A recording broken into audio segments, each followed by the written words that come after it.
Now, we all started with zero time, zero flight experience. So I get initially you're going to fly larger patterns because you're going to be behind the airplane and you're learning all that stuff. I get that. But after a certain point, you're not doing yourself or anyone flying in the pattern or air traffic control, if it's a towered airport, any favors by flying B-52 patterns. I don't know if there has been a change in how flight schools are teaching students. I don't know if it's this weird thing where they're going to prepare to be airline pilots, that they should fly patterns like they're flying an airliner. And I don't know if that's the case, which wouldn't necessarily make sense. All right, so here's what I mean. We fly visual approaches all the time. Here's a perfect example is Orlando 35 right. We back them up by the ILS, so they clear us for the approach. What we always do 99% of the time is we'll go direct Hughes, which is 1,600 feet MSL. That puts us at 1,500 feet, which is pattern altitude for a turbojet. We'll go directly there, and from there, we'll get ourselves configured, gear down, flaps, engine spooled at approach speed, and be stable by 1,000 feet. Otherwise, we have to go around. And that is under 5 miles between Hughes and the airport. So if you do the math in your head, I think for a 3-degree glide slope, we should be about 300 feet up for every mile we are from the touchdown point.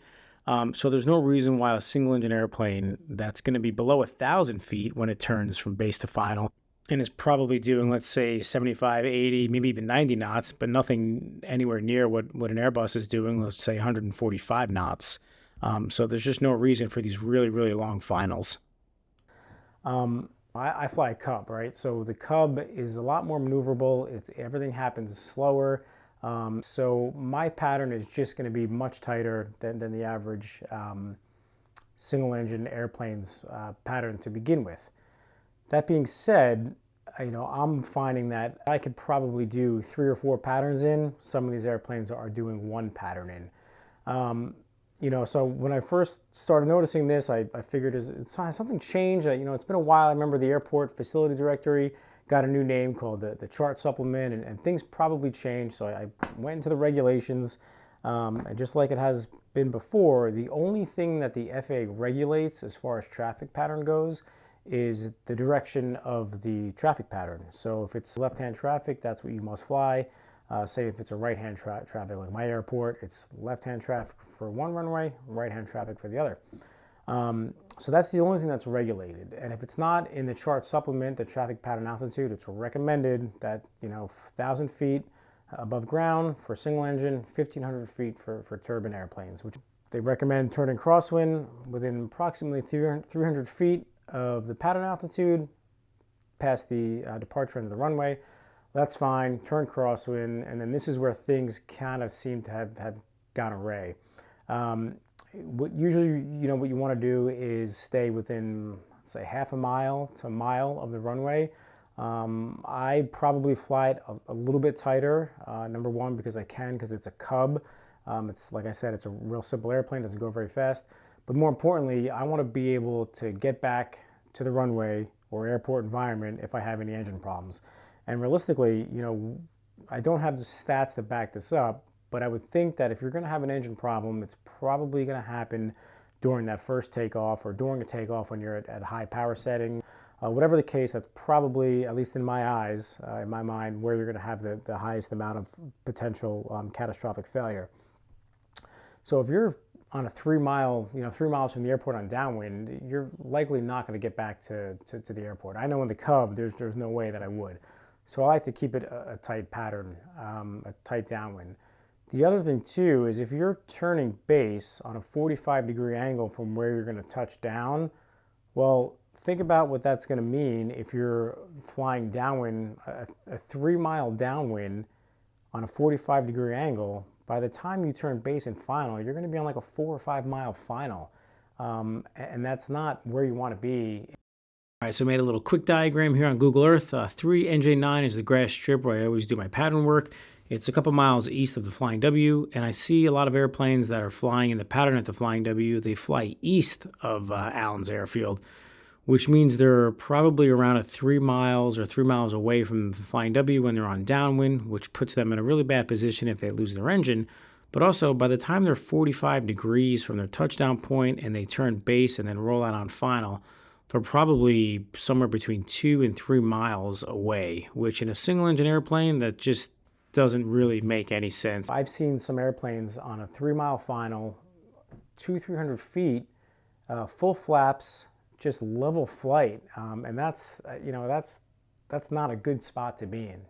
Because remember, if you're high and you're fast, you can get down and you can slow down without engine power. I mean, that's very simple to do. Whether it's put the gear down if you have a retractable gear airplane, put the flaps down, or slip the airplane. But if you're low and you're slow and you don't have an engine, there's nothing you can do to make up for that. So I'd rather be a little high, a little fast every single time over too low.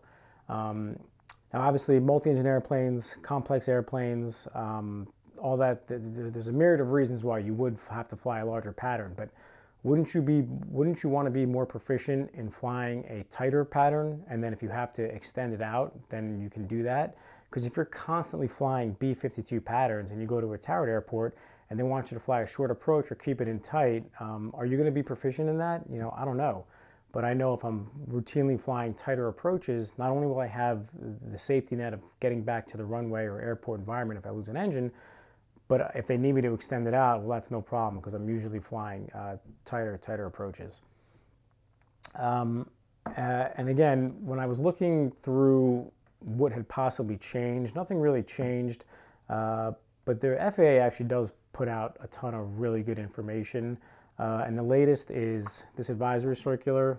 I'll put a link down on the bottom, but it's advisory circular 90-66 Charlie. And basically this just talks about regulatory requirements, recommended operations, and communications procedures for operating at an airport without a control tower. So it just gives you the kind of latest and greatest. And again, this is not regulatory. It's just, it gives you guidance. For the instructors that are out there, people that are learning to fly, just chime in and let me know if you noticed a change in how patterns are being flown, or kind of what's going on. Because, again, I know it's a Cub and I know it's a lot different than a 172, 182, but even those airplanes, there's no reason why you should be on a 3 miles away from the airport on a downwind, or on a 3-mile final with full power, full flaps. Basically leveled off.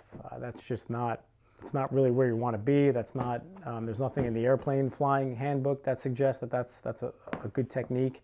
So just kind of something that I'm seeing.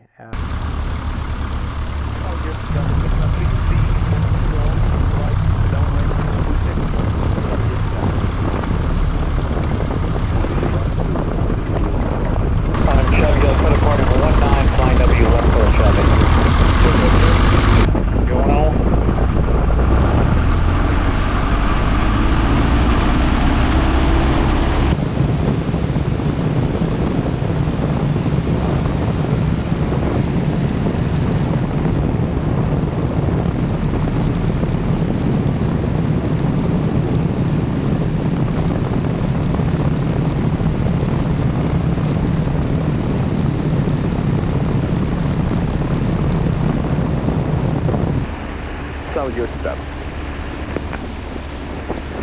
Flying W, the 152 is on downwind, runway 19, flying W. All right, now there is other traffic in the pattern.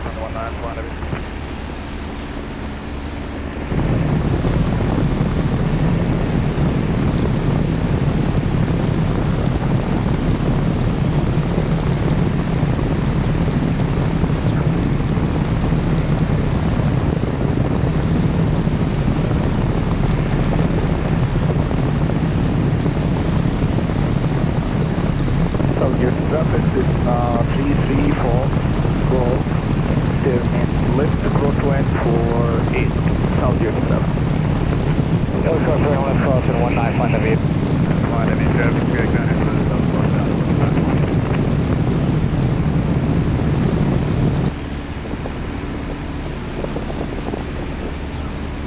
All right, so now where I'm going to turn downwind, for me, it's not dependent on altitude. It's going to depend on where I can get back to the runway if I happen to lose an engine. Find W, Kilo, turning left down by the 152, 19, find W. So I'm comfortable right about here, knowing if I lose my engine, downwind, runway 8. I'll have no problem getting back to the airport. Southern traffic, welcome about 5 miles to the north.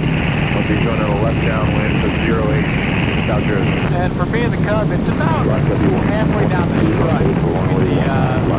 The strut goes to the top of the wing until it meets the airplane, about halfway.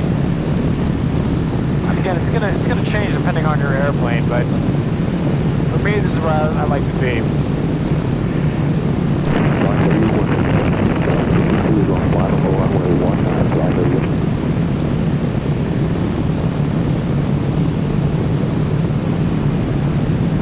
Alright, now a beam where I want to touch down, I'm going to go ahead and put carbide on it, put carbide on just a little bit early. And I'm slowly going to initially bring the power back to 1500 RPM, but in the Cub, I'll probably need to bring it back more than that. When it gets colder out, I don't like to pull it to idle, and if I do, I'll continuously clear it. But now where I'm going to turn base is going to be when I'm about 45 degrees.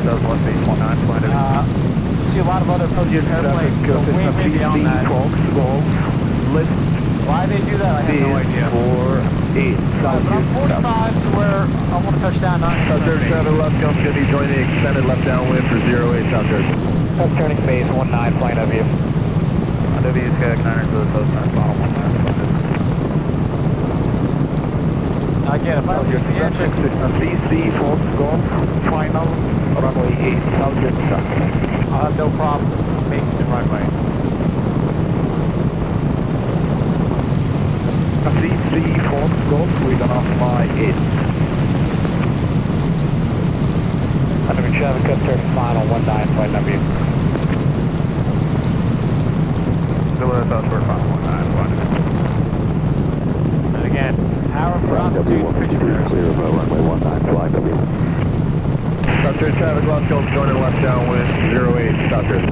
And I'm high, so better be high than too low. To get myself back on track, I'll just put in a little bit of a baby slip.